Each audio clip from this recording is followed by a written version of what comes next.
ॐ श्री गणेशाय नमः। अथ श्री तुलसी स्तुति। तुलसी श्री सखी शुभे, पापहारिणि पुण्यदे। नमस्ते नारदनुते, नारायण मनः प्रिये। मनः प्रसाद जननी सुख, सौभाग्यदायिनी।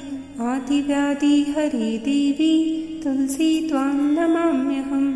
यन्मूले सर्वतीर्थानि, यन्मध्ये सर्वदेवताः।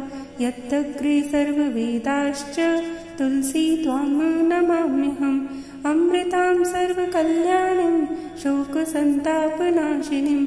आदिव्याधिहरिं नृणां, तुलसी त्वां नमाम्यहम्। देवीस्त्वं निर्मिता पूर्वम्, अर्चितासि मुनीश्वरैः। नमो नमस्ते तुलसी, पापहरं हरिप्रिये। सौभाग्यं सन्ततिं देवी, धनं धान्यं च सर्वदा। आरोग्यं शोकशमनं कुरु मे माधव प्रिये। तुलसी पातु मां नित्यं, सर्वापद्भ्योऽपि सर्वदा। कीर्तितापि स्मृता वापि, पवित्रयति मानवम्। या दृष्टा निखिलासङ्गशमनी, स्पृष्टा वपुः पावनी। रोगानामपि वन्दिता, निरसने सिकान्तत्रासिनी।